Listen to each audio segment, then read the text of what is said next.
Chelsea's life has been a competition. It's been a pretty big part of my life. I've been an athlete since I was, 6 years old, playing t-ball. That's the gear. After that was college track and field. And then after that, was pretty competitive at Brazilian Jiu-Jitsu for a while. Finally, her heart settled on triathlons. What you might not know is how close Chelsea came to never crossing another finish line.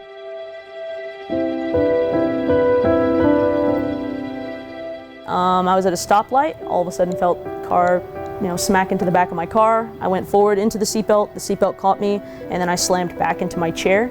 The second I hit my chair, I felt just a pop in my low back, and I was like, ow. I remember saying, ow. By the time I got home, I was like, oh, something is seriously wrong.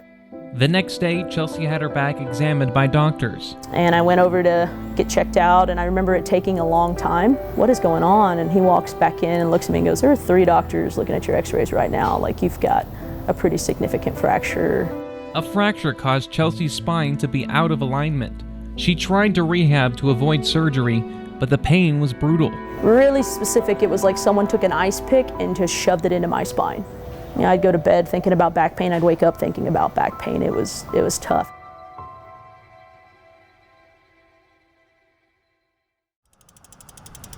Chelsea spent several years as an athletic trainer, so she's used to being on the other side of injuries. In order to push through the daunting road ahead, Chelsea needed only to remember what she's preached. I tell my athletes all the time, I tell that life's 10% what happens to you and 90% how you react to it. In that moment, I made a choice. It's like, if I'm gonna have back surgery, then I'm gonna put myself in the best position to have a great outcome with my back surgery. So her journey began. It started with losing 80 pounds. Spine surgery followed. After recovering from the intense pain, Chelsea's mind focused on what was next. And so my goal, the first week I was home, by that Friday, I wanted to be able to walk to the end of the street. And then my goal was at the 2-week follow-up with my surgeon post-surgery, I was going to be able to say I was walking a mile. How fulfilling was it for you to reach these benchmarks? Yeah, it was big. I kept saying, I can't wait till I can ride my bike again. I can't wait till I can swim again. And so the whole time I was like, can't wait for this, I can't wait for that. Several months and another 50 pounds lost later, Chelsea reached her goal. There's kind of this moment right before we start, oh crap, what have I gotten myself into? I've had it at every single race. So I'm waiting for the feeling of oh crap, and it didn't come. It was just like, let's go. Chelsea's first race back looked less like a return, more like she was ready to win.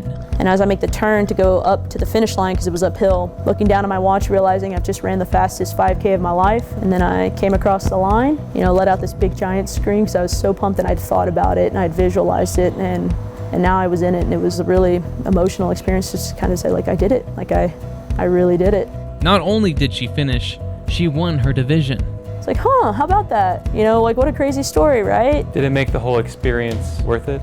An athlete who had gone through a similar injury than mine, when she reached out afterwards and was like, you told us, injuries don't define us, and you never let your injury define you. That's what I wanted out of this whole thing, was for my athletes to see that you can do things like that. And so when one of them saw it, I was like, yeah, that's pretty cool, man. That's exactly what this was all about. Yeah. So that was, the winning wasn't special, that reaction was. Reporting from Abilene, Mitchell Summers, Fox West Texas News.